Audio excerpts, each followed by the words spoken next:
Assalamu alaikum, everyone, and welcome to a new episode of Danish TV's English language TV channel, the voice of the Center for Islam and Decoloniality. And not once again, I mean, today I think it's an incredible privilege and a delight to have one of the most stalwart scholars, public intellectuals in the United States who has been relentlessly campaigning not only for Palestinian liberation, Black liberation, women's liberation.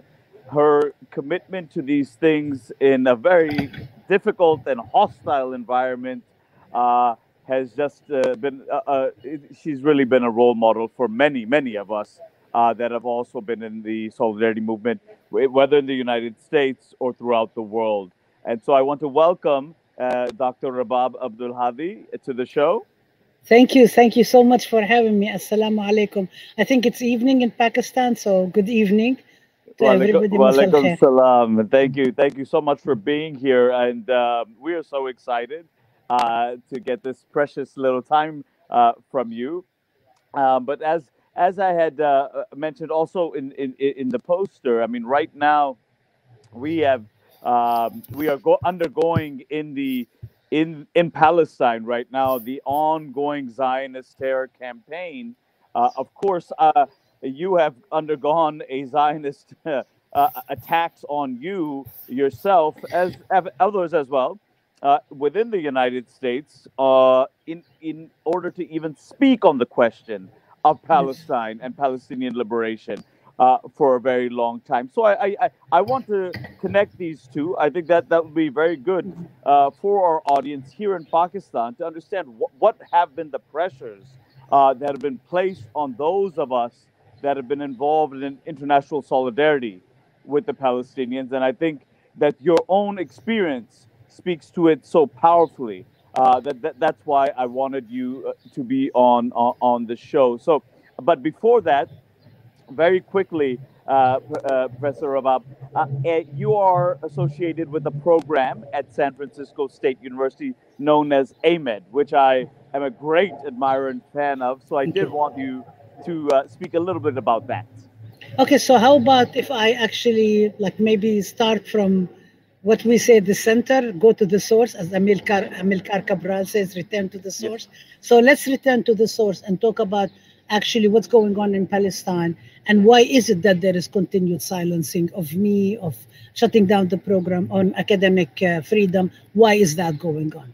So first of all, I just want to start by saying that I want to acknowledge that San Francisco State sits on indigenous stolen people's land, the Ohlone people, and we continue to acknowledge that, even increasingly importantly so because of what's going on also in Palestine, because we're also talking about another settler colonial context. Yes. Secondly, today, May 18th, is actually a call. It's a general strike called for by all the Palestinian groups everywhere, in Gaza, in the West Bank, in Jerusalem, in the 48 areas, and people around the world are honoring, and where people have been asked to wear a kafiyah. Thus, I'm wearing a dress with a kafiyah with the Palestinian signal. Secondly, people were asked to join participation. There is multiple events going around. And thirdly, people were asked to actually hold Israel accountable for its colonialism, racism, and apartheid by one of the things that people can do is join the BDS movement, boycott, divestment, and sanctions. Now, what's going on in Palestine is very, very much linked to what the attack on us. Israel has failed for over 100 years, has failed to erase Palestine. The Zionist project, the purpose of it has been, the goal is to erase Palestine completely. Because if you have Palestinians continuing to speak and so on, the whole notion of a land without people, for a people without a land, wouldn't work. It doesn't work. It's logically doesn't work. And we're all dealing with decolonial studies, decolonial studies, anti-colonial, post-colonial, etc., etc. So that's a very important issue. So they've been trying to erase Palestinians from the land, erase the land, pull out olive trees, change the trees, get rid of the culture, destroy homes, destroy over 532 villages, appropriate villages that haven't been destroyed in order to create them and make them artist colonies, like the village of Ain Hod, for example. So this is kind of a continuation of a settler colonial project that has multiple ways of and multiple formations and reinvents itself continuously in order to continue that. And we know that it is not only the most right-wing, the most fascist settlers or vigilantes who are doing it. We're talking about an official policy by the Israeli government. We're also talking about so-called liberal Zionists who are also justifying, legitimizing. And it very much connects with our talks about and what we do in the Ahmed Studies program about the whole question of actually confronting and challenging and criticizing what Islamophobia is all about, what Orientalism is all about, what anti-Arab discrimination is all about. Where does hostility to Palestine come in, for example, not only from the White House, but even from the president of our own university and for provosts and people who are in academic positions who continue promoting the notion that the status quo, that Palestinians, it was actually yesterday even in the New York Times by one of the democratic donors, Hayim Sabban, and said, well, we know Israel is the only democracy in the country. And then the Zionists is saying, well, this is the place where the Zionists went and modernized. By the way, Dain Hod is one of the examples where the Zionists say, oh, we came and we actually protected the historical artifacts of Palestinians, which is amazing, given what's going on in Silwan, in Aqsa, in Sheikh Jarrah, in Lid. I mean, even when they say Lid is a mixed city, the reason it is because Palestinians were destroyed. Absolutely. And there was a big massacre after the creation of the State of Israel in July. I mean, we can talk about all of the stuff in details more later on. This is what we also teach in our classes. But there is a prevailing discourse that already exists that says that Palestinians, Arabs, and Muslims are terrorists, are misogynist. Men are exceptionally misogynist. Our society is exceptionally homophobic. Palestinian women, Arab and Muslim women are exceptionally docile and oppressed. And in order for us to actually even have our freedom, we need maybe for a plane from somebody from the United States or from Israel or from the European countries to come and save us, saving brown people from brown communities. Anyway, so this exists. Just like they had to do in Afghanistan. Yes. Afghanistan and Afghanistan in the South Asian continent during British colonialism, in Egypt, in the United States, when we talk about the indigenous communities, when we talk about Black communities, when we talk about Algeria. I mean, we have so many histories, archive of history, which is part. And so that project, when that project fails, the supporters of the project become much more vicious. So the supporters of Israel, the apologists for Israel, instead of them saying, oh, we need to pressure Israel to actually act like any other state, so it would be held accountable just like any other state, no more, no less. And what they do is they actually construct a discourse, create a discourse that instead of actually criticizing Israel, they promote what Israel is doing. They legitimize what Israel is doing. I mean, we even hear from the White House that Israel has the right to defend itself.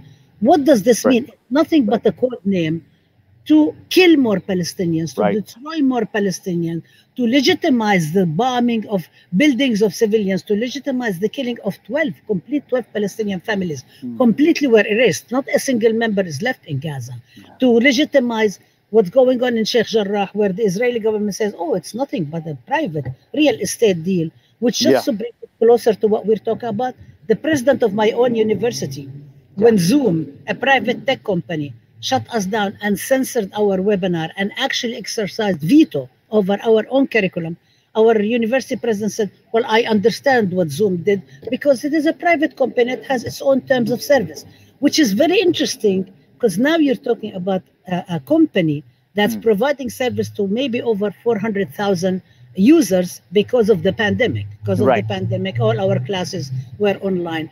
And you have a term, the university president claims to be upholding academic freedom. If you are upholding academic freedom also includes right of faculty to have to be able to teach what they want to teach, to bring any guests they want to bring into the classroom. I've never heard that there are limits to what you can learn about, what you can't learn about. I've never heard that except in fascist context. I have never heard about that. And of course, Israel does the same thing for Palestinian schools, does the same thing. I grew up under Israeli occupation, so I know how they censor, how they change the curriculum, how they try to actually manage and control what we're talking about. But this is the same thing. Now here private tech companies coming and saying, we're going to exercise veto power over the content of your curriculum, and the university president says, oh, I support academic freedom, but I also understand how a private tech company can actually have veto power over our own curriculum. But you can't say something like James Baldwin says, well, you know, what I hear, what you say, it sounds great, but actually I really want to look at your actions. I want to see what you're really doing, because if you don't match words with deeds, words don't mean anything. Lip service doesn't mean anything.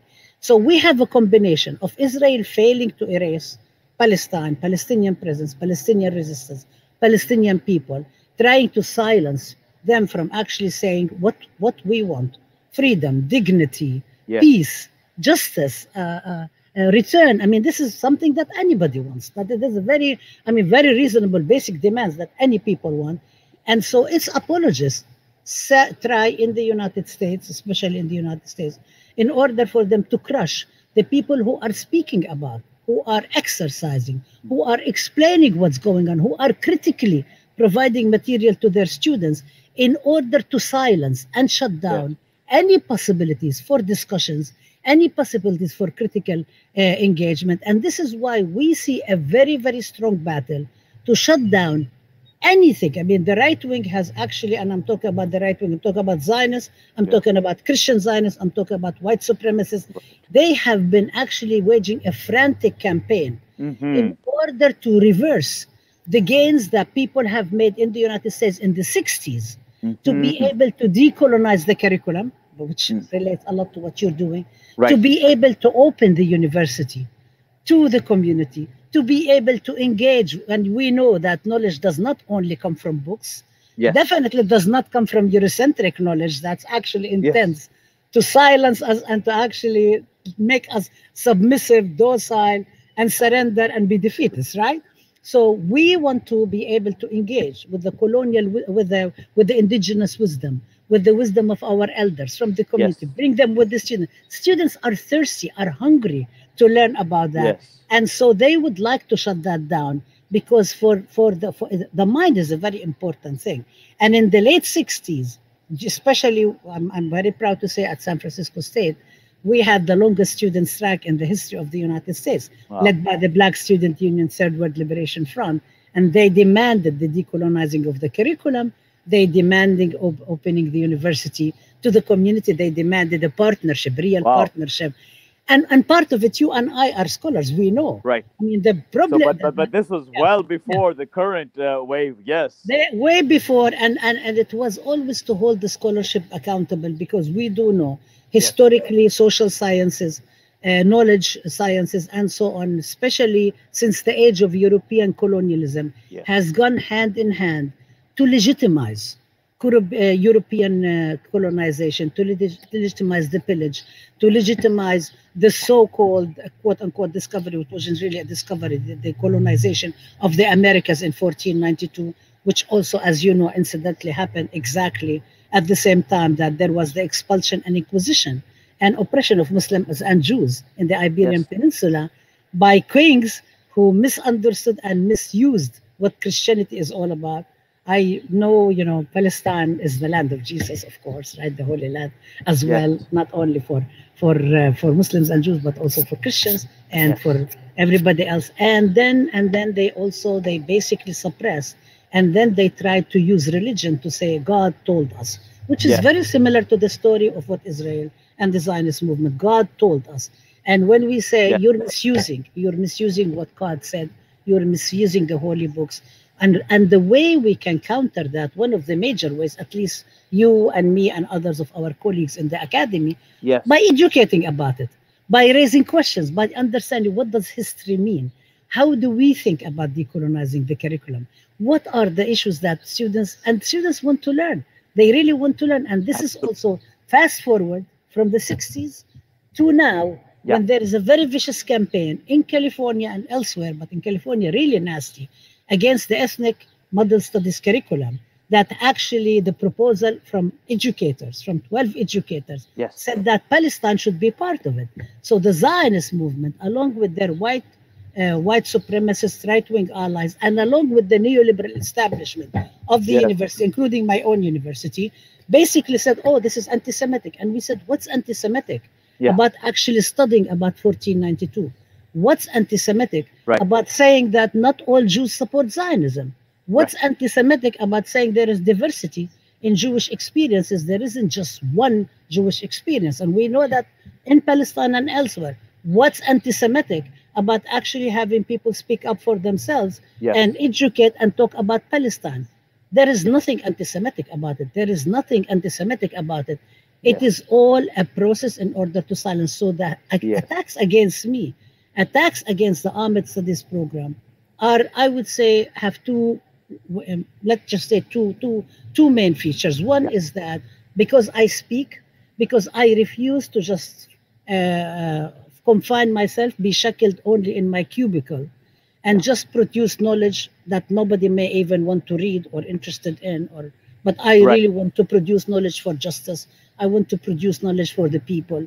I want to be accountable to the communities from whose lives I build my own studies, me and everybody else. And I want my students also to be able to realize themselves, realize the lived experiences of the communities they come from. Secondly, so this is for them, this is a big problem, is that you can speak whatever you want, maybe outside. Well, that also is not possible because there are attacks against us also speaking outside.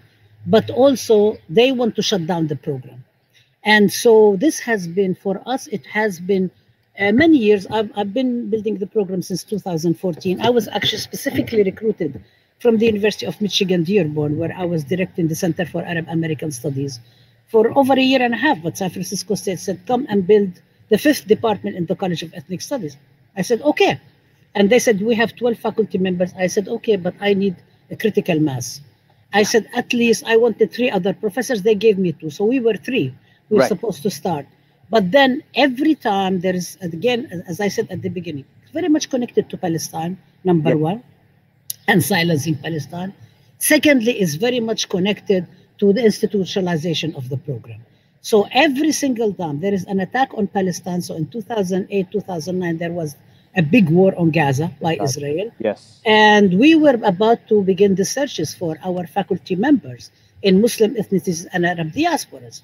The students, and that is amen. That is amen. Yes, Ahmed, Arab and Muslim ethnicity and diasporas. And we don't call it Islamic, even though the university wanted to call it Islamic, because I said, if you have 15 or 20 scholars who can do Islamic jurisprudence, we can say Islamic. But if not, you can't just put Islamic in order to raise money, and get grants and so on. You have to be real about it. So we talk about Muslim communities. So we talk about ethnicities, diasporas, homeland, the question of the connections. How does the experiences of Arab and Muslim and Palestinian communities connect to other communities, to indigenous communities, Black communities, to Asian, to Latinx, to poor communities, to women? How do we think about the whole question of gender and sexual justice? And how do we think about the indivisibility of justice? So we started the program, and so we were going to do the search. The Palestinian students invited the co-founder of the BDS movement, Omar Barghouti, to speak at the anniversary of the Palestinian Cultural Mural. The Zionists got upset. 10-member delegation came and visited the president of the university from the Jewish Community Relations Council in San Francisco and demanded the event will be canceled. The event wasn't canceled, but shortly thereafter, the president canceled our searches for our faculty member. So, and then they claimed that this was a budget issue, which was not actually, because the budget had been approved for 2009 after the crash in 2008. And so since 2011, 2010, 2011, I've been the only faculty member. We have no institutional funding from the university. We have no staff. We don't have any other faculty. I used to be able to hire people to come lecturers to teach using the 2 faculty lines. Then these were completely defunded. I have been able to, and now actually the more achievements we make, the more attacks. So Ahmed Studies The more we began, so we started building towards the minor in 2013 because the university had a moratorium on all academic programs. So we couldn't have any new courses, anything. So I was there. Nobody told me, by the way, when I came, that from 2007 until 2012, 2013, I couldn't actually get anything approved because there was a moratorium because they were revamping the baccalaureate program. They should have told me that because I was already kind of like 5 years or whatever, we weren't able to do it. So the minute the moratorium was lifted, we said, okay. So we submitted the proposal for the minor. We've been working on it with community scholars, with students, with graduate students, with undergrad. I mean, it's really a collective process. And then we also started submitting proposals for courses for general education, i.e. all AMED courses qualify for different general education, such as social justice, global perspectives, American ethnic and minority relations, upper division, lower division, in humanities, in the social sciences. So students across the university can take our courses. They don't have to minor. So then, and we designed the minor with 15 courses only, with 15 credits, 5 courses, so students can learn and at the same time do whatever else they want to do. The more we institutionalize, the nastier the attacks receive. And I can actually, we don't have time to talk about all of it, but then so the minor, we had 2013, 2014, a huge attack against me, against the program, labeling me that I want to build relations with Palestinian universities that are, according to the Anti-Defamation League, terrorist universities. Terrorist universities.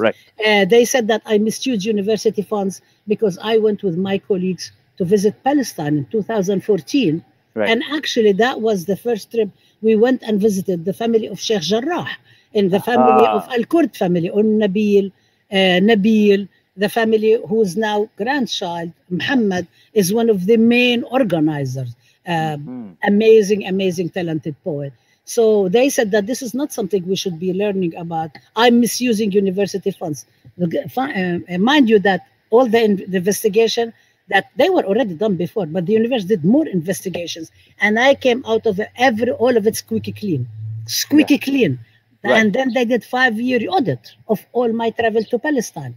Not a single question about pennies or receipts. It was all, why do I go to Palestine? Why do I, well, I go to Palestine because you hired me as a Palestine international scholar. You hired me to do this. Palestine doesn't exist in a little alley in San Francisco. Palestine is transnationally imagined, so I need to travel. Why do I go and meet with An-Najah National University? Actually, the university president wanted to do collaboration with universities in the Arab and Muslim world. But until today, An-Najah remains the only agreement San Francisco State has with any site in any Arab or Muslim communities. They shut it down, and there was a very big attack by Campus Watch, one of the Zionist Islamophobic groups set by Daniel Pipes, who's defined as one of the leading Islamophobes by the Southern Poverty Law Center, to shut down the agreement. They couldn't, because we did it right. We go through all the channels, we vetted, but they took a lot of our time and effort in that. We set up the Edward Said Scholarship. They tried, one of the major Zionists in the university, who's now actually vice president and the director of the University Corporation, very, very close to the Jewish Community Relations Council, which is trying to target us all the time, said, oh, maybe the Said family will sue us. And we said, why would Said family will sue us? It came across my desk, and we were working on it for 1.5 years. And I had already met with Mrs. Said, Maryam Said. I know the children. There is no way we would have done anything in the name of Edward Said without getting permission from the family. It's just not done. We are accountable to our community. So I wrote to Mrs. Said, and she wrote back, and she said, my husband was an educator. What Rabab is doing is exactly what we would want, and so on. So we had the scholarship. We awarded it to 3 students. But then now the university has taken over the scholarship from us and placed it in the hands of the dean to eliminate the Ahmed Studies program. And they actually did flyers this semester without consulting with us. They put flyers that sort of like have a happy face or whatever. Doesn't have the mural of the Edward Said. Doesn't say that students in the Ahmed Studies are the only ones who qualify. Doesn't say that graduate students who are specifying in Ahmed can do it. So this was a very, very serious problem, for us. I contested it. Now they're trying to kind of do a sort of a dance against it. But that is another thing they're trying to take away from us. Then they're trying to target the Ahmed studies. So not only we still, after 14 years, I'm the only faculty member, but actually our courses have been reduced. So for example, last fall, under the excuse of COVID and budget, they canceled 2 Palestine-centered courses. We had 2, they canceled them in the fall. Then they tried to cancel my summer courses last summer. They said they're not enrolled. I said, no, they are enrolled. We have the students. So they reluctantly allowed them. This summer, they canceled the courses completely. I was going to teach 2 courses, Introduction to Ahmed and Islamophobia, which are very, today, how many students will come and join the classes. So they canceled our courses and they said that, there is no evidence that they're enrolled. And we said, here's the evidence. Go to your record. Click and you see that. And the students love them. They give very good evaluation and so on. They canceled them. I was going to be teaching a course last fall, or Introduction to Arab and Arab American Feminisms, which is part of the work I'm doing, which the year before they canceled the Edward Said course I was doing. And they assigned me to teach Introduction to Arab and Arab American Feminism, saying that there is not enrollment in the Edward Said course. I ended up the whole semester with 1 student. So then last year, I said, okay, let me offer the Intro to Arab and Arab American Feminism. Maybe they'll get off my back. I offered it, they canceled it, and they forced me to teach a course that's not actually part of the Ahmed Studies course, which there are multiple people who could teach, and I protested, but they continued with it. This semester, they asked me what I want to teach. I said what I wanted to teach. They said, Gender and Modernity in Arab and Muslim Communities, that's not a course we want. Canceled the course, assigned me to teach another course. Every single semester now, Ahmed courses for how many semesters have been reduced by almost 60%. Wow. For this coming fall too. And what I do usually, Junaid, is I anticipate. I submit the courses before anybody else. I submit just in case they think they forget. And I said, really, please look at them. Tell me that they're okay, because I'd like to advertise with the California State University. I'd like to get a lot of students. And then what they do is they wait until the last minute. They misplace the courses. They mislabel them. They do wrong. They label them online, not online.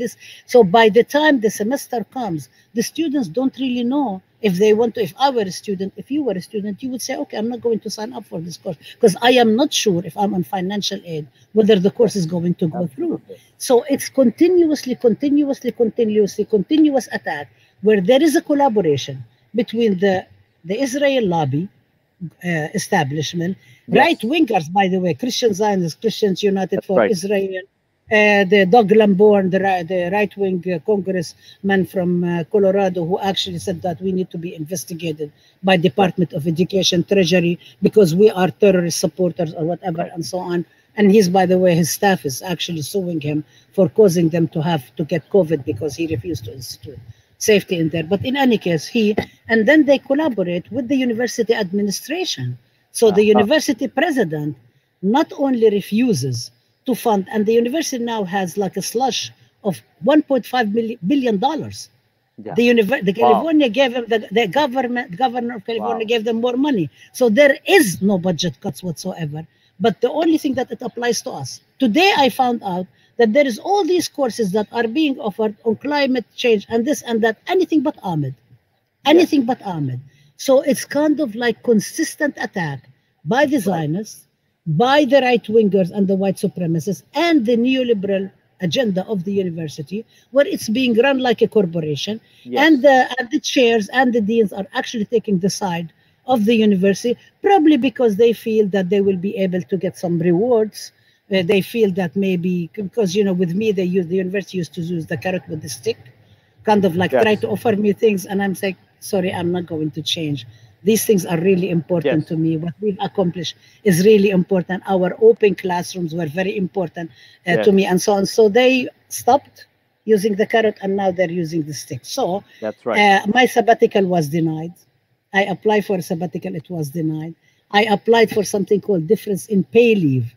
It was denied. on the basis that the dean said, oh, Rabab Abdulhadi teaching Palestine, the teaching Palestine pedagogical praxis and the indivisibility of justice, this major intellectual project. Oh, Rabab Abdulhadi is just assembling syllabi. And that is something she could do during. So I protested. The proposal was reviewed by a member, the chair, I think, of academic committee in the Senate, and by the associate dean for faculty affairs, and they said this is not fair. This is actually, the evaluation is undermining the intellectual value of this. But nonetheless, it went up. The dean of faculty approved it. The provost approved it. The president approved. I'm talking about the denial. Yes. I went again. Okay. I said, okay, maybe you have, what they say, reason. Okay, let me. I updated. I added more. I added information about the conferences we did in Palestine. I added the collaboration with South Africa. I added the stuff we did. I mean, you know how many projects we do with teaching Palestine, and they still denied it again. They denied it again. Okay, so now we said, okay, the university is not supporting us. So what we will do is we will go online. And since COVID happened and they basically canceled our classrooms in February, before everything was converted online, we had events. We had an event commemorating the day of remembrance of the Japanese incarceration. And then we had another event about Afro-Palestinian communities. And they messed us up in the library and the college conference room. They canceled them. Right. So when things got online, we said, okay, online, we can go to the Word. Right. So we started doing things online. We started doing open classrooms online. Before we used to stream live. Now we have everything online. And we have thousands and thousands and thousands of people attending, over 110,000 organic views on Facebook. So then they pressured us. And they pressured the Zionists. There's an app from the Israeli government called ACT-IL. It's designed by the Israeli Ministry of Strategic Affairs, funded by the Herzliya Center, by Maccabi, by Israel on Campus Coalition. So they actually sent apps. They bragged that they sent 19,000 apps in September to shut down our webinar on whose narratives, gender justice and resistance, a conversation with Leila Khalid, that included two anti-Zionist major people like Roni Kasrin and Laura Waraikon, Professor Rula Abu Daho from the Institute for Women's at Birzeit University, Brother Seko Odinga, who was in the Organization of African Unity with Malcolm X, left and went to the Black Panthers and Black Liberation, 33-year-old prisoner. And so they shut us down. 19,000 messages ACT-IL sent to Facebook, to YouTube, to Zoom, to shut us down. And YouTube still has block on our YouTube channel. So then we tried to do it again. Leila Khalid, for our audience, actually, even in Pakistan, Dr. Rabab, well known at that time. I just wanted to share this fact. Many people here in Pakistan would be naming their daughters Leila. That's how popular and iconic a figure that she was. She's an iconic figure, and we weren't trying to glorify her or glorify anything or even glorify hijacking. We actually thought that it is really important. As you know, in the academy, as somebody who does decolonial studies, in the academy, the 60s is a very important period. People are studying, talking about, and so on. So we actually wanted to talk about what does it mean to have somebody who's an iconic feminist icon. What does it mean for people to think? And then I will tell you, not only people in Pakistan. I mean, when we were commemorating the 40th anniversary of the strike, 1968 strike, all the people who participated came in, and one of the people, her name is Damira Ahmad, God bless her soul, she passed on. She was Carlota Simmons. She was one of the leaders of the Black Panther Party. She comes into the room and says, "Are you the Palestinian sister?" And I said, "Well, I am a Palestinian sister." And she said, "Oh, I want to talk to you. You know, I named my daughter Leila after Leila Khalid." I said, "Oh, wow." And she said, "Do you know her?" I said, yeah, I do know her. I've interviewed her. She's actually a friend. I've read her book. She said, "Oh, can you give it to me?" I said, "Yes, this is here." And I think the reason actually we wanted to talk about that is we wanted to talk about narratives. We wanted to talk against the exceptionalizing of Palestinian women and say there is only one or المقتدر. We wanted to talk about gender dynamics. We wanted to talk about what's the history that gets erased. How do we think about it? How do we critique it? And people could come out on all, as you know, there is. Let's just say the book is not, the verdict is not out there. Some people love Fanon, some people do not. Some like us love Fanon, but are critical of some aspects of Fanon. But this is what knowledge is all about. I mean, this is what we need to do, and this is what they try to shut down. They would not allow anybody to speak. And then the thing is that they said, Zoom said at the time, oh, we're shutting down Layla Khalid because we don't want to be accused of material support for terrorism. However, a week later, Layla Khalid was on a Zoom webinar on Zoom.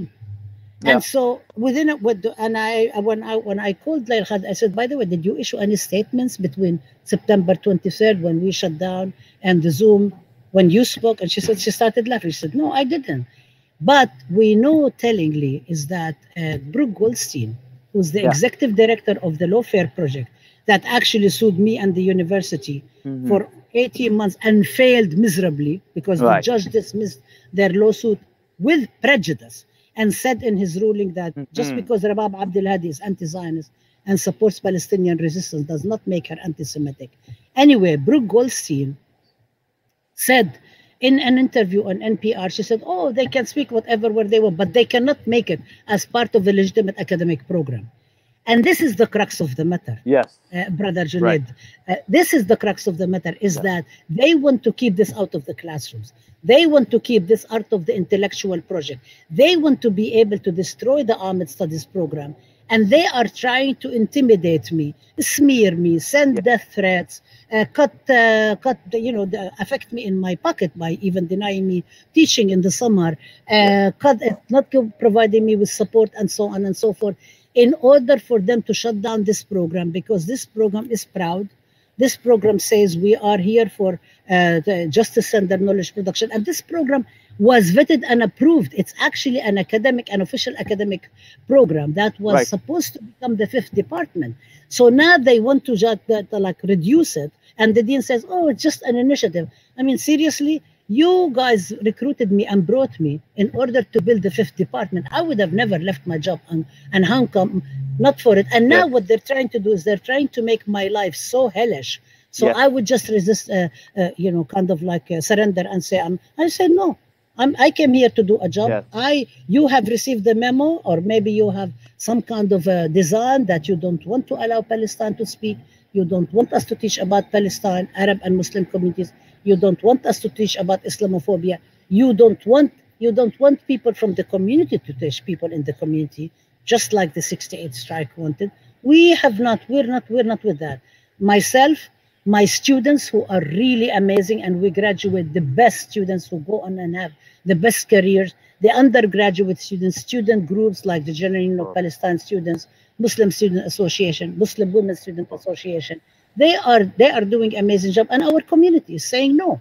And today is even more important than ever. But now the Zionist attacks have gotten to the point that have Facebook shut down our page. Ahmed page is shut down completely, and it's been targeted both by the Zionists and it's been targeted by the university. The university provost demanded that I take down a Facebook page where I shared something from a Jewish group called Jews Against Zionism that supported me when I criticized the past president for welcoming Zionists to the university. The dean also had sent me 3 emails asking me to take it down. The provost threatened me with disciplinary measure, and I said, no, I'm not going to take it down. It's my academic freedom.